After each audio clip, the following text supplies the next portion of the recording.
Quantas vezes pensaste então mudar o seu pensar, seu modo de agir, e ao sentir que nada adiantou, foi tudo em vão. Oh, irmão, eu sei que foi ruim,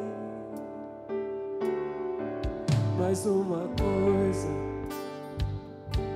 eu tenho a te dizer: Deus te ama assim como tu és, mesmo quando todos dizem que não há mais solução. O meu Deus estende suas mãos. E uma vez, outra vez, vai em frente, tente um pouco mais. Quem sabe hoje aqui, angústias vão ter fim e gozarás perfeita paz.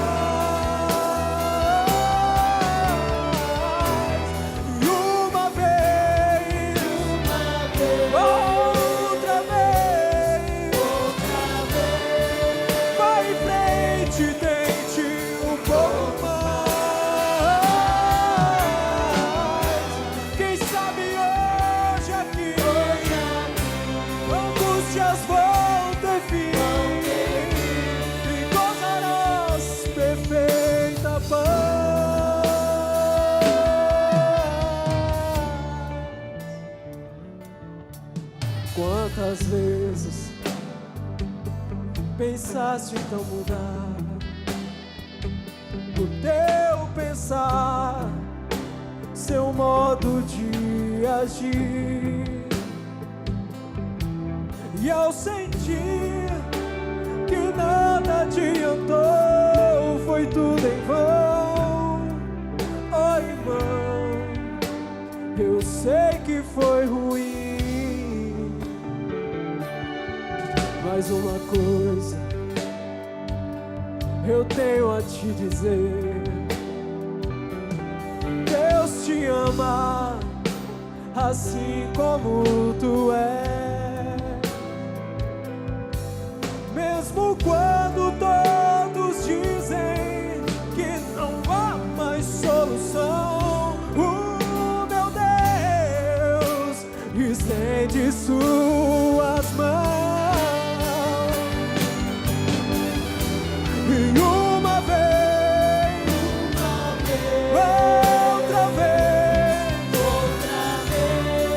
vai em frente, tente um pouco mais. Quem sabe hoje aqui, angústias vão ter fim e gozarás perfeita paz. E uma vez, outra vez, vai em frente, tente um pouco mais. Quem sabe hoje aqui, angústias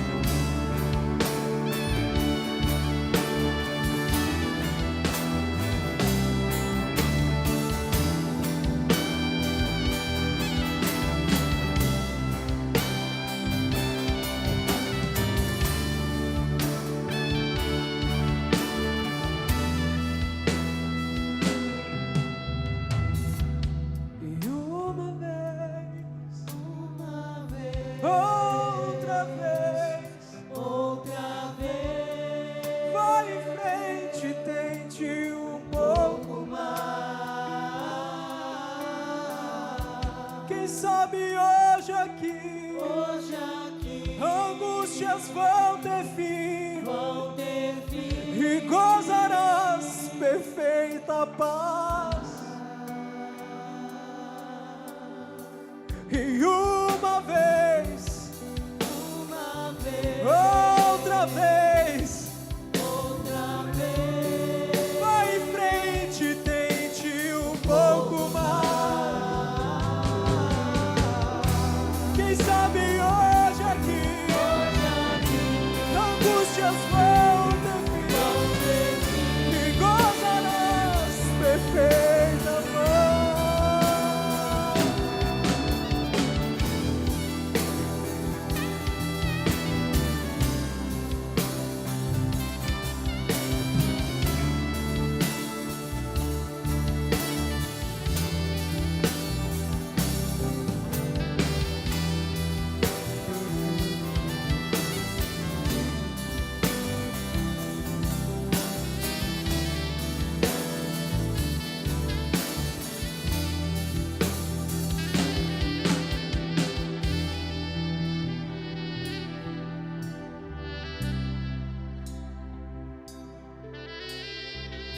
Seja revestido do Espírito Santo do Senhor.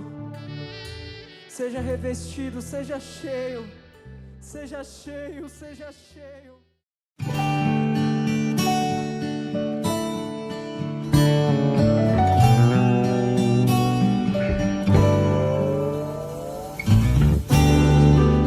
Miqueias capítulo 6 e o versículo 8. Quem achou, diga amém. Amém? Vamos ler. Só o versículo 8 fala assim: Ele te declarou, ó homem, o que é bom e o que é que o Senhor pede de ti, que pratiques a justiça, e ames a misericórdia, e andes humildemente com o teu Deus. Amém? Só até aqui, se você puder fechar os seus olhos, eu gostaria de orar com você nesse momento. Pai, quero agradecer a Ti, Senhor, pela Tua presença neste lugar, ó Deus, porque o Teu Espírito Santo já tem agido aqui, Pai, já tem ministrado, já tem falado.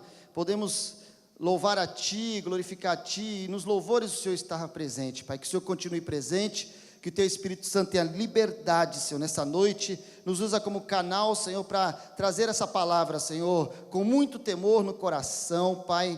Em nome de Jesus, Senhor, eu vou trazer essa mensagem, Pai, que o Senhor possa falar o coração de cada um. Eu te agradeço. Repreendemos todo o mal, tudo aquilo que vem para roubar a atenção do teu povo, roubar a semente, que é a palavra de Deus. Nós repreendemos nesse momento, em nome de Jesus. Amém. Amém, querido. Deus abençoe. Glória a Deus. Nós vimos aqui somente o versículo 8 de Miqueias, e o contexto histórico desse texto aqui nos fala de um povo, o povo de Israel, que tinha sido escolhido, porque o povo de Israel foi o povo escolhido por Deus. E a gente vê aqui no capítulo 6, que Deus entra em juízo com o seu povo. Deus entra em juízo com Israel, querido. E Deus, no versículo 8, ele diz o que ele queria que o povo de Deus praticasse. Porque o povo de Deus não estava praticando aquilo que nós lemos no versículo 8. O povo de Deus estava adorando a outros deuses. Aqui o povo de Deus estava nos montes, nas montanhas, eles faziam altares para outros deuses, querido. E isso desagradava a Deus totalmente. A idolatria desagrada a Deus totalmente. E ali, Deus começa a entrar em juízo com o seu povo, com o povo de Israel, e Deus diz para aquele povo que o povo precisava voltar, que o povo precisava se arrumar, se consertar, que o povo precisava praticar a justiça, amar a misericórdia e andar em humildade. O povo tinha se ensoberbecido, o seu coração estava cheio de soberba, seu coração estava cheio de rapina, e Deus queria que o povo voltasse para Ele. E no capítulo 6 de Miqueias, nós vemos Deus dando uma advertência, é Deus entrando em juízo com aquele povo, dizendo: vocês precisam voltar. Aleluia. Amém, irmãos? Amém? Glória a Deus. Estou bravo não, tá? Fica tranquilo. Deus dizendo: vocês precisam voltar. E a gente vê, querido, que essa palavra no Antigo Testamento, ela serve para nós hoje, querido. Ela é contemporânea, ela é atual, ela serve para nós, porque este povo de Israel, eles rejeitaram a Deus, continuam rejeitando a Deus, porque eles não creem no Messias, eles não creem em Jesus como um filho de Deus, como Messias. Eles aguardam a vinda do Messias até hoje, querido. Os judeus estão aguardando o Messias, que virá talvez com o seu reino, diferente do reino que Jesus disse. O reino que Jesus veio ensinar e pregar, Mateus fala muito sobre o reino dos céus. O livro de Mateus fala mais de 30 vezes sobre reino dos céus. Os outros livros, os outros autores, Lucas, Marcos, João, eles usam o reino de Deus, mas Mateus fala sobre o reino dos céus, fala que é um reino que virá, fala que é um reino que está próximo. Ele fala que o reino dos céus está próximo, o reino dos céus está próximo, querido. E a gente vê que os judeus, eles estão esperando esse Messias que os levará para reinar. Eles estão esperando viver em um reino que não é um reino dos céus, mas eles esperam um rei que virá na terra e vai estabelecer um reino terreno, querido. E eles vão reinar na terra. Não, nós estamos esperando o reino dos céus. A nossa ótica, a nossa visão não é no reino da terra, mas a nossa ótica, a nossa visão é no reino dos céus, querido. E a Bíblia diz que o reino dos céus está próximo.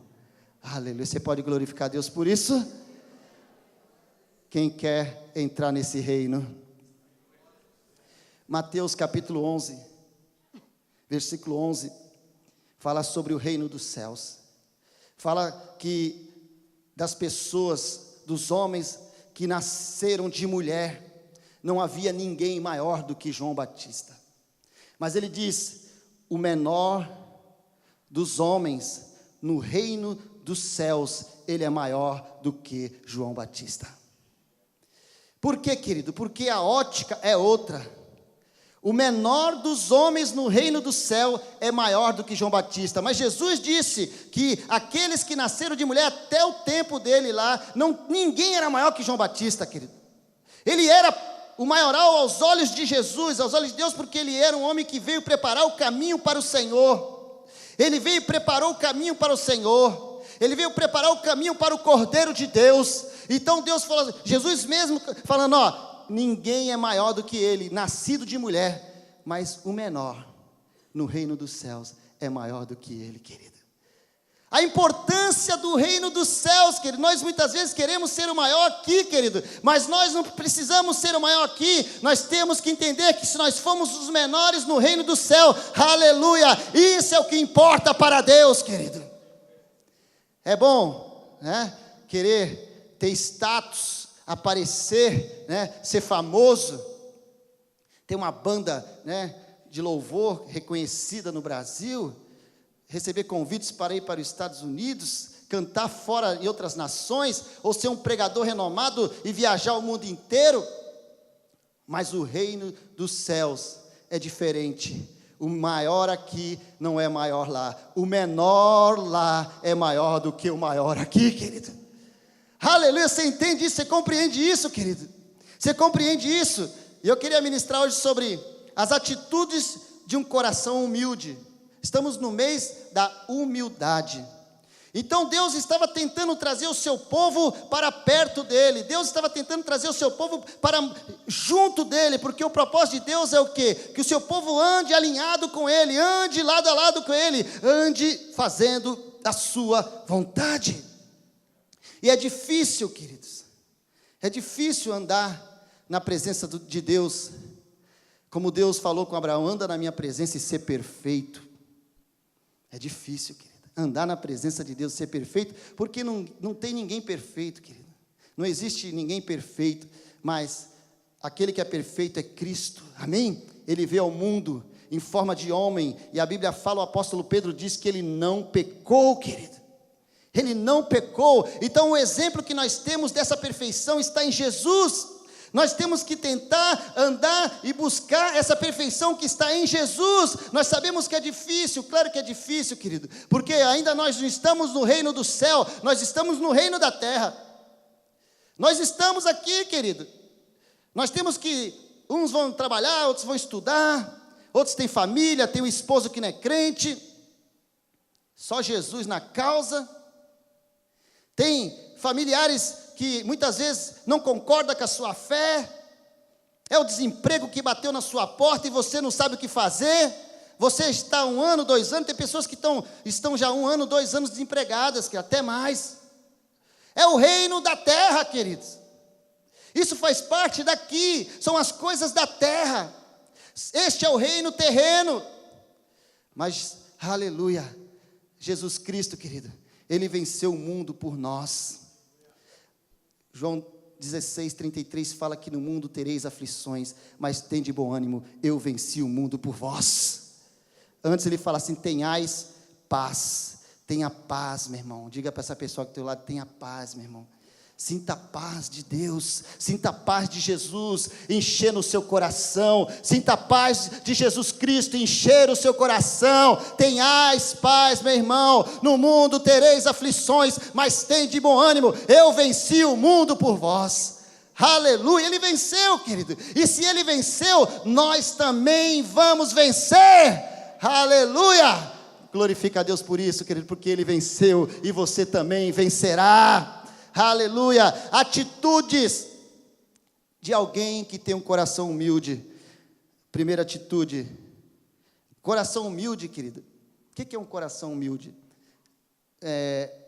O Salmo 51, no versículo 17, quando Davi se arrepende. Davi tinha pecado seriamente. E ele, no capítulo 51, Salmo 51, ele começa a orar e falar com Deus. E ali a Bíblia fala assim que um coração contrito, um coração compungido, a esse Deus não desprezará. Quando nós temos um coração compungido, um coração contrito, querido, nós conseguimos andar em humildade. Agora aquele que tem um coração duro, aquele que tem um coração, sabe, soberbo, ele não consegue andar em humildade, querido.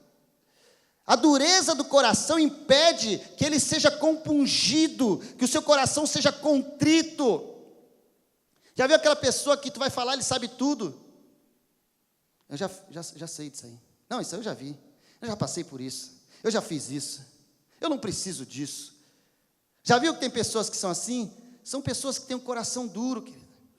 É só Jesus na causa, meu irmão, é só o Senhor que pode mudar, é só Jesus, só o Espírito Santo que pode transformar, querido. Por quê, querido? Tem pessoas que têm dificuldade de entender aquilo que Deus está falando, tem dificuldade de entender aquilo que o Espírito Santo está ministrando. Então, se nós temos um coração compungido, um coração contrito, pode ter certeza, Deus não despreza um coração dessa maneira, querido. Deus não despreza um crente que tem um coração dessa maneira. É certeza que Deus está ouvindo a sua oração, é certeza que Deus está agindo ao teu favor, é certeza que Deus está abrindo porta para você, querido.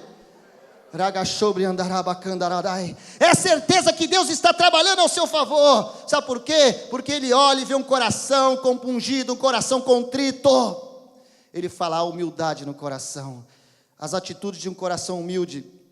Nós vemos no versículo 8, ele fala que aquilo que Deus tinha pedido para Israel, pratiquem a justiça. Aleluia. Praticar justiça, como, queridos? Como podemos praticar justiça? Isaías capítulo 64, versículo 6, fala que as nossas justiças, elas são como trapo de imundície. Sabe o que é isso? No original significa pano de chão, ou aquele pano, na época não tinha absorvente, que nem tem hoje. As mulheres usavam um pano, quando estavam no tempo da menstruação. E é aquele pano que ele fala. É aquilo. Assim são as nossas justiças diante de Deus, querido. Como nós podemos praticar justiça, mas Deus pede isso para nós: pratiquem a justiça. Se nós somos pecadores, falhamos, pecamos por pensamentos, por olhares, por ações, de todas as maneiras, muitas vezes vacilamos. E como que nós vamos praticar a justiça, querido? Se todas as nossas justiças, elas são como trapo de imundície. Aleluia. 2 Coríntios capítulo 5, versículo 21. 2 Coríntios 5, 21 fala que aquele que não conheceu o pecado, ele o fez pecado por nós, para que nele nós fôssemos feitos a justiça de Deus. Jesus não conheceu o pecado, mas ele se fez pecado por nós, porque através dele nós nos tornamos a justiça de Deus. Pastor, mas eu sou pecador, irremediavelmente pecador. Aleluia. Romanos 5:20 fala que onde abundou o pecado, superabundou a graça de Deus. Quantos aqui, queridos, não passava nem na frente dessa porta, tinha raiva de crente? Quantos que estão aqui hoje que tinham raiva de crente, não gostava de igreja? Não é assim? Esse papo de crente, esse papo de igreja, aleluia. Mas onde abundou o pecado, superabundou a graça, a graça, a graça, a graça de Deus. Aleluia. Você pode glorificar Deus por isso, queridos? Eu acho tremendo o capítulo 3 de Romanos. O capítulo 3 de Romanos fala sobre a justiça de Deus. Depois, quando você tiver tempo, você vai ler com calma. Capítulo 3 de Romanos. No versículo 10, fala assim que não há um justo. Diz assim: como está escrito, não há um justo, nenhum sequer. Como que nós vamos praticar a justiça de Deus? Como é que nós vamos praticar a justiça? Se o apóstolo Paulo fala aos Romanos, capítulo 3, 10, que como está escrito, não há um justo, nenhum sequer. Ele está falando de Eclesiastes, capítulo 7, versículo 20, que diz assim: não há um justo sobre a terra que faça o bem e nunca peque. Versículo 23, Romanos capítulo 3, fala assim que todos pecaram e destituídos estão da glória de Deus. Como que nós vamos praticar a justiça? Como que nós podemos praticar a justiça? Deus fala para o seu povo no versículo 8 de Miqueias capítulo 6, pratiquem a justiça. Meu povo vai ser julgado porque não pratica a justiça. Mas eu quero dizer para você, querido, Romanos capítulo 3, versículo 24, há uma boa notícia para mim e para você, querido. Há uma boa notícia para mim e para você, porque lá no versículo 24 diz assim: nós fomos justificados gratuitamente pela sua graça, mediante a redenção que há em Cristo Jesus. Aleluia. Nós não podemos praticar a justiça, mas nós fomos justificados, querido, mediante a graça de Deus. Nós fomos justificados por causa do sacrifício de Cristo Jesus. Quando Isaías capítulo 53, um salmo messiânico, ali um capítulo messiânico de Isaías, ele diz sobre Jesus, ele está falando sobre Jesus. Isaías 53, ele fala no versículo 4, certamente ele tomou sobre si as nossas enfermidades, e sobre si levou as nossas dores. Nós o reputávamos por aflito, ferido de Deus e oprimido, mas ele foi traspassado por causa das nossas transgressões. O castigo que nos traz a paz estava sobre ele, e pelas suas pisaduras nós fomos sarados. Aleluia, fomos sarados. Fomos sarados. Fomos sarados pelas suas pisaduras, nós fomos sarados. Nós podemos praticar a justiça, porque pelas suas pisaduras nós fomos sarados. Aleluia, Ele trouxe cura sobre a tua alma, Ele trouxe cura sobre a tua mente, Ele traz cura sobre o seu corpo, Ele traz cura sobre a sua vida, Ele traz cura, querido, sobre nós. Aleluia, Ele foi moído, Ele foi traspassado. É por isso que nós podemos praticar a justiça de Deus, não porque nós somos bons, não porque nós somos os melhores, não porque nós temos uma casa boa, um carro bom, um bom emprego, não. Nós podemos praticar a justiça porque Ele foi traspassado pelas nossas transgressões. Ragachuri andarabacandarabadai. Aleluia. E nós fomos sarados, querida. Você está aqui hoje porque você foi sarada. Aleluia. Posso dizer aqui, vou dizer aqui, muitos olhavam para você e diziam assim: você não vale nada. Meu Deus, hein, Kezião? Quando eu passava na rua, querido, eu vi só o burburinho. Matou, roubou, fez não sei o quê, aprontou não sei o que lá. Ninguém acreditava, querida. Ninguém acreditava que Jesus podia mudar a história da minha vida. Ninguém acreditava, querido, que um perdido podia ser achado. Aleluia. Ninguém acreditava que aquele que estava morto nos seus pecados, nos seus delitos, poderia ser restaurado. Mas o nosso Deus é um Deus vivo. Quando Ele pega o homem que está caído, Ele tem poder para colocar de pé. Aleluia. Deus quer fazer isso na sua casa, na sua família. Deus quer pegar aquele que está caído e colocar ele de pé. Não perca as esperanças, continue acreditando, porque Deus é o mesmo ontem, hoje e eternamente. Aleluia. Ele agiu há 23 anos na minha vida, mas Ele pode agir na tua vida hoje. Ele pode transformar hoje, porque Deus continua sendo um Deus vivo, um Deus de poder. Isaías 55, ele fala que a palavra de Deus não volta vazia para si, queridos. Antes ela cumpre o motivo pelo qual foi enviada. A palavra de Deus não volta vazia. Toma posse, levanta sua mão, toma posse dessa palavra hoje. Toma posse dessa palavra hoje, toma posse dessa palavra hoje. Deus que agiu na minha vida, o Deus que agiu na minha vida, na vida de muitos aqui, quer agir na sua casa, quer agir na sua família, quer agir no seu relacionamento, quer agir na vida do seu marido, da sua esposa, dos seus filhos. O mesmo Deus continua agindo, meu irmão. Aleluia. Toma posse em nome de Jesus. Porque onde abundou o pecado, superabundou a graça de Deus. Ele é um Deus de justiça. Ele é o Jeová Tsidkenu, o Deus que é justiça nossa. Eu vou ver aqui um exemplo. Nós temos que fazer justiça. Por quê? Porque Deus é um Deus justo. Amém? A parábola do juiz iníquo, Lucas 18, versículo 1. Fala sobre um juiz que era iníquo, que era pecador. E diz que havia uma viúva que ela tentava que esse juiz atendesse a sua causa.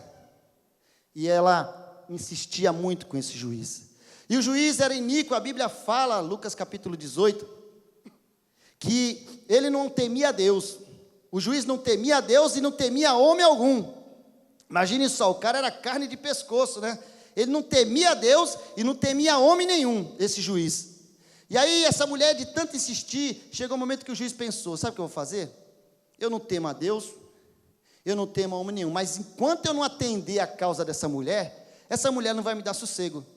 Então o que ele fez? Foi lá e atendeu a causa daquela mulher, a causa daquela viúva, e ela foi beneficiada e ganhou a causa contra o seu adversário. E aí, o que nos traz a lição, querida? Ele fala, Lucas 18, depois você pode ler. A viúva importunou ele até ele fazer justiça contra o seu adversário. No versículo 7 diz assim: não fará Deus justiça aos seus escolhidos, que clamam a Ele de dia e de noite. Não fará justiça aos seus escolhidos, que clamam de dia e noite para Ele, mesmo que pareça demorado. Mesmo que esteja parecendo que está demorado, em Ele vim te defender, a Bíblia fala, querido. Será que Deus não vai fazer justiça, querido? Se nosso Deus é um Deus de justiça, mas Ele diz, aqueles que clamam a Ele de dia e de noite, é necessário continuar clamando a Deus. Se nós precisamos que Deus entre em justiça ao nosso favor, Ele entra em justiça porque Ele é um Deus de justiça, mas é necessário clamar de dia e de noite. Não fará justiça o nosso Deus pelos seus escolhidos que clamam a Ele de dia e de noite, meu irmão. É de dia e de noite. Fala para essa pessoa que está do seu lado, é de dia e de noite. É de dia e de noite. É na oração de 24 horas, não falta. É na oração de quinta-feira depois do culto, não falta. Tessalonicenses, 1 Tessalonicenses fala o quê? 5:17, orai sem cessar. Orai sem cessar. Orai sem cessar. Se nós queremos que Deus, que é o nosso juiz, faça justiça ao nosso favor, nós precisamos orar sem cessar. Não perca as oportunidades de oração, querido. Não perca, porque Deus quer trabalhar ao seu favor. E esse juiz era iníquo. Imagine só, Deus usa quem Ele quer, meu irmão. Esse juiz iníquo, que não temia a Deus, e não temia nenhum homem, ele por Deus foi forçado, através da insistência da viúva, a atender o pedido daquela mulher. Não fará Deus também a mesma coisa pelos seus escolhidos, querida? Aleluia. Está desempregado? Em nome de Jesus, entre em oração, meu irmão. Clama a Ele, clama a Ele. Aleluia. Jeremias, capítulo 33, versículo 3, a Bíblia fala o quê? Clama a mim e responder-te-ei, mostrar-te-ei coisas grandes e firmes que não sabes. Vamos entrar em oração, querido. Pastor, é a crise. Não se acomode com a crise. Eu sei que tem uma crise, querido. Nós servimos a um Deus que está acima da crise. Aleluia. Ele andou por cima das águas, querido. O que é para ele andar por cima da crise? Aleluia. Ele andou por cima das águas no mar revolto. Será que ele não está acima dessa crise que muitas vezes nós estamos passando na nossa nação, na nossa cidade, queridos? Aleluia. Então, meu irmão, não deixe de clamar. Não deixe de clamar, porque Ele atende. Parece que está demorado em vir te defender, mas continua clamando de dia e de noite. Ele pergunta, não fará justiça o Deus pelos seus escolhidos, querido? Amém? Não fará justiça? Deus está pronto para nos justificar, querido. E não é vingança, querido. Tem pessoa que fica orando assim, por que Deus não faz? Senhor, mata ele, Senhor. Faz justiça. Querido, isso não é justiça, é vingança, querido. Isso não é justiça. Justiça é Deus salvar e trazer limpinho. Justiça é o Espírito Santo tomar posse daquela vida, sabe? E ele ser transformado. Isso é justiça, Deus faz isso. Justiça é a pessoa que errou com você reconhecer e vir te pedir perdão. Amém? Não é matar, né, que eu quero que ele morra. Não, que Deus vai incomodar, o Espírito Santo vai incomodar, essa pessoa vai vir até você e vai te pedir perdão. Amém? Está dentro da igreja. Pastor, mas é crente. Melhor ainda, querido. Aleluia. Melhor ainda. Tá bom? Então, não é vingança, fazer justiça. Tem pessoa que acha que Deus faz justiça, vai matar o camarada. Não, que não vai. Deus é um Deus que dá vida. A Bíblia fala que é o diabo, né? Que veio, o ladrão, né? Que a gente interpreta como Satanás. Ele veio para roubar, matar e destruir. Não é isso? Veio para roubar, matar e destruir. Mas Deus não, Deus veio para dar vida e vida com abundância. Você pode glorificar Deus por isso? Quem quer vida com abundância aqui, levante a sua mão para o céu nessa noite. Porque Deus veio para dar vida e vida com abundância. Aleluia. João fala isso. Deus veio para dar vida e vida com abundância. Deus fecha a cova, meu irmão. Ele fecha a cova. Em nome de Jesus, aleluia. Não importa o que você está vivendo hoje, Não importa o que você está passando hoje, não importa a notícia que você recebeu, o Espírito Santo manda eu dizer para você: Deus está fechando a cova. Deus está fechando a cova. Não importa, querido, o que você está passando, nosso Deus é um Deus de milagres. Nosso Deus é um Deus que traz vida, e traz vida com abundância, é vida plena, aleluia, é vida que enche o coração, querido. Ele disse que nós devemos praticar justiça, mas ele disse também que nós devemos amar a misericórdia. Tem a ver com o que eu falei já. Exemplo de misericórdia, Gênesis capítulo 18, versículo 22, diz que nós devemos amar a misericórdia, não é isso? Em Gênesis capítulo 18, versículo 22, fala de Abraão. Quando Deus dá a sentença de destruir Sodoma, Deus falou: vou acabar, não tem mais jeito, o clamor, o pecado subiu até mim, o negócio está feio lá, vou destruir. Ao ponto, querido, dos anjos ir lá e eles quererem ter relacionamento sexual com os anjos, querido. O negócio era feio o negócio, a situação estava caótica. Lembra um pouquinho hoje, né? Que hoje em dia o que é certo é errado e o que é errado é certo, né? Na sociedade, está virando, as coisas estão se invertendo. Era Sodoma, querido, era essa situação terrível. E aí Abraão, ele resolve interceder a Deus, porque ele sabia que Deus era um Deus de misericórdia. Diga para essa pessoa que está do seu lado: Deus é um Deus de misericórdia. Aleluia, Deus é um Deus de misericórdia. E aí Abraão chega diante de Deus e fala: Senhor, mas o Senhor vai destruir. Deus ia destruir, mas ele falou assim: se houver lá 50 justos, Senhor, o Senhor vai destruir a si mesmo? Aí Deus: não, se tiver 50 justos lá, eu não destruo. Aí ele: Senhor, não quero ser abusado não, mas nós somos camarada. Se tiver 45, o Senhor destrói? Aí Deus: não, Abraão, se tiver 45 eu não vou destruir.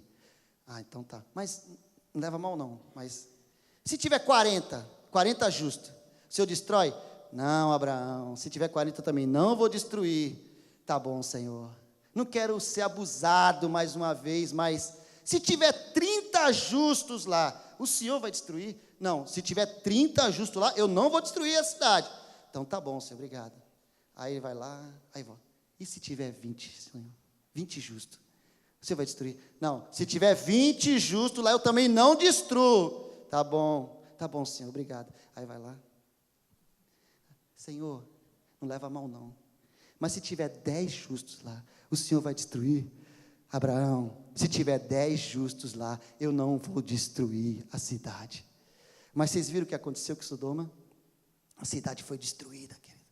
Não tinha naquele lugar 10 homens justos, pessoas que faziam a vontade de Deus, pessoas que praticavam a justiça de Deus, pessoas que amavam a misericórdia e pessoas que andavam em humildade diante de Deus, querido.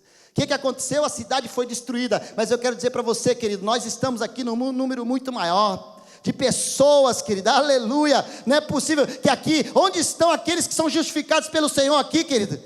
Aleluia, onde estão aqueles que são justificados, os justos, aqueles que são justificados por Deus? Então Deus não vai destruir, querido. Deus não vai chegar aqui quebrando tudo, sabe por quê? Porque Deus está olhando para este lugar e tem visto que nós estamos procurando andar e praticar a sua justiça, querido.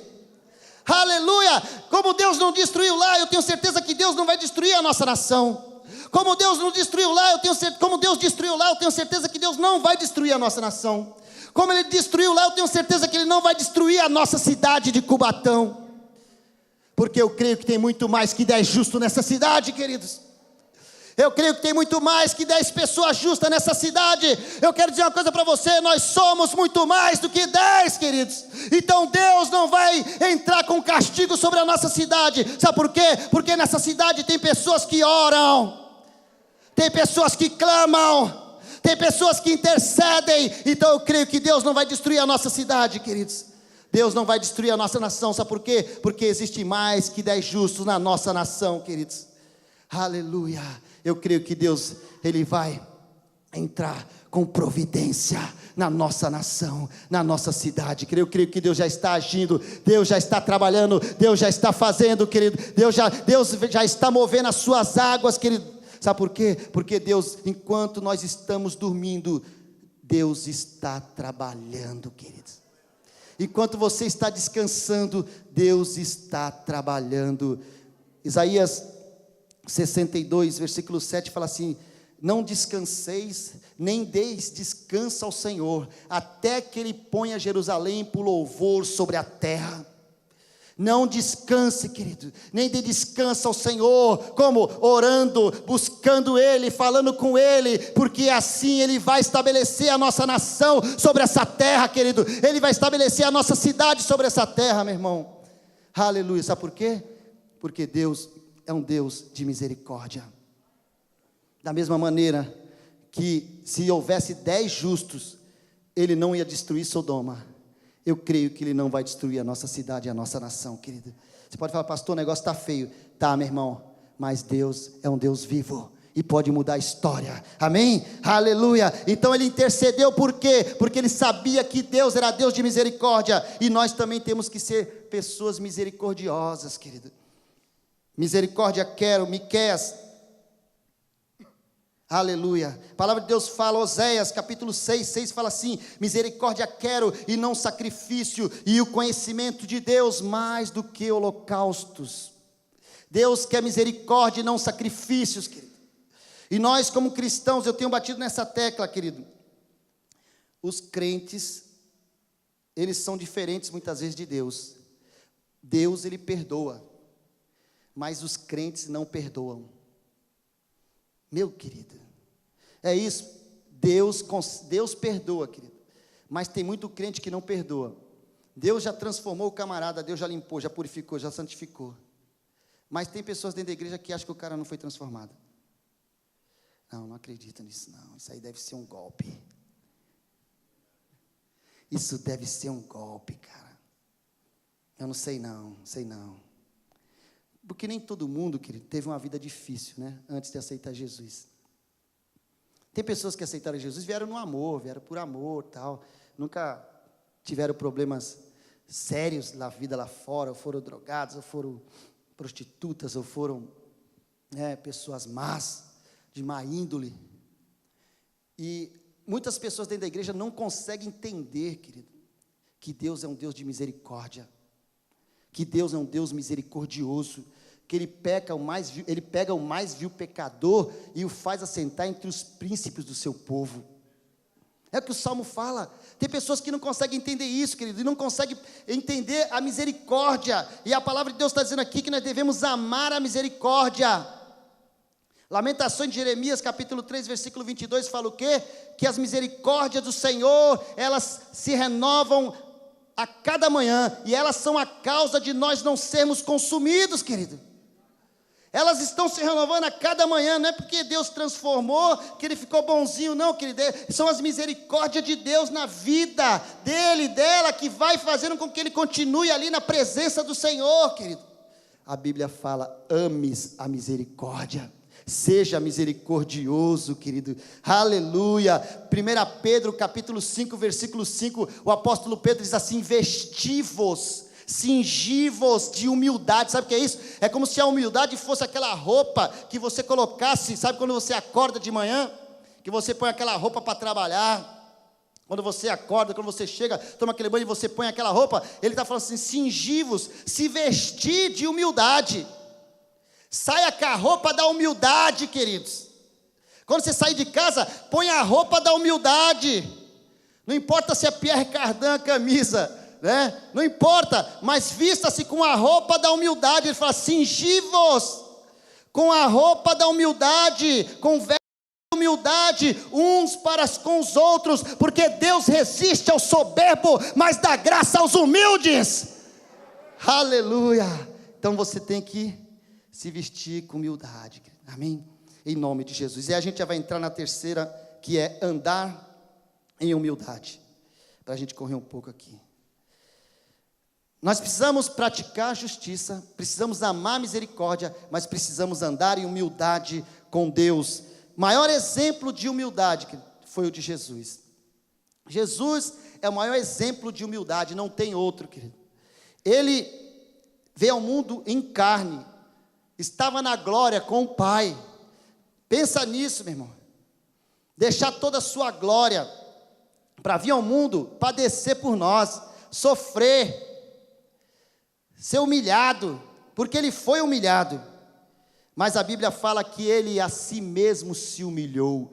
Pensavam que estavam humilhando ele, mas Filipenses capítulo 2, versículo 8 fala que Cristo, ele se humilhou, ele se deixou, foi ele que deixou, querido, porque para Cristo não era nada ele chegar para Deus, Senhor, manda aqui uma legião, umas 10 legiões de anjos, e resolvi o problema, querido. Só que nós não estaríamos aqui, eu e você não estaríamos aqui, porque ele estaria agindo pela sua própria vontade. Mas a Bíblia fala que nós devemos ter o mesmo sentimento. Filipenses 2,5, tenhais o mesmo sentimento que houve em Cristo Jesus, que mesmo sendo Deus, não usurpou ser igual a Deus, mas antes ele se esvaziou, se tornando em forma de homem. Ele se esvaziou. O caminho, essa veste de humildade, sabe o que é, querido? É esvaziar-se. Esvaziar-se. Nós chegamos muitas vezes diante de Deus cheio de conceitos. Nós chegamos muitas vezes diante de Deus cheio de rações. Tem que ser assim, não pode ser assado. Por que o pastor falou isso? Por que aquele irmão disse aquilo? Mas a Bíblia, não é a Bíblia que está falando, meu irmão. Jesus, então, quando ele fala aqui no versículo 5, ele fala o quê? Que haja em nós o mesmo sentimento que houve em Jesus. Tu acha que Jesus não tinha muitas razões? Será que Jesus não tinha todas as razões? Nem te conhecia, meu irmão. Nem sabia, né? Não sabia, você não tinha nem nascido. Mas ele morreu por você, meu irmão, naquela cruz. Ele morreu por você naquela cruz. Você não tinha sido nem gerado, mas ele morreu por nós, ele morreu por mim e por você, ele morreu por nós naquela cruz. Então que haja o mesmo sentimento que houve em Jesus, haja em nós também, querido, que nós possamos ser humildes, andar em humildade, porque andar em humildade agrada ao nosso Deus. Aleluia. Não ande, se esvazie. Jesus, ele se esvaziou. Muitas pessoas chegam na igreja cheio de si. Para que você possa viver o melhor de Deus na sua vida, você precisa tirar aquilo que você trouxe do mundo. Toda a bagagem que você trouxe do mundo, você precisa tirar, você precisa deixar lá fora. Você precisa se esvaziar, chama-se no grego kenosis, que significa a doutrina do autoesvaziamento. Jesus, ele estava no original ali, quando diz assim que Jesus se esvaziou, kenosis, significa doutrina do esvaziamento, do autoesvaziamento. Você precisa se esvaziar, meu irmão. Não adianta, se o copo estiver cheio, tudo que você colocar vai transbordar, não vai ficar no copo. Agora, se você pegar aquilo que está no copo, eu não vou fazer aqui porque eu estou com sede, eu vou precisar dessa água. Mas se você pegar e jogar, aí você vai conseguir pôr mais água dentro. Agora, se o copo estiver cheio, tudo que você jogar vai cair para fora. É por isso que muitas pessoas não conseguem mudar. É por isso que muitas pessoas são soberbas, porque o seu copo está cheio. É preciso se esvaziar.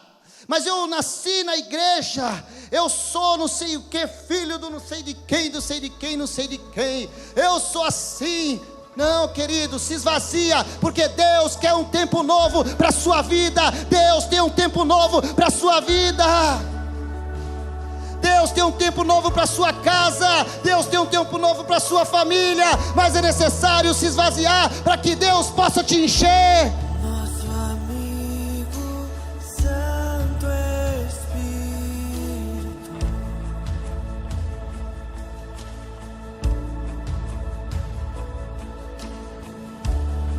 Esperamos pelo seu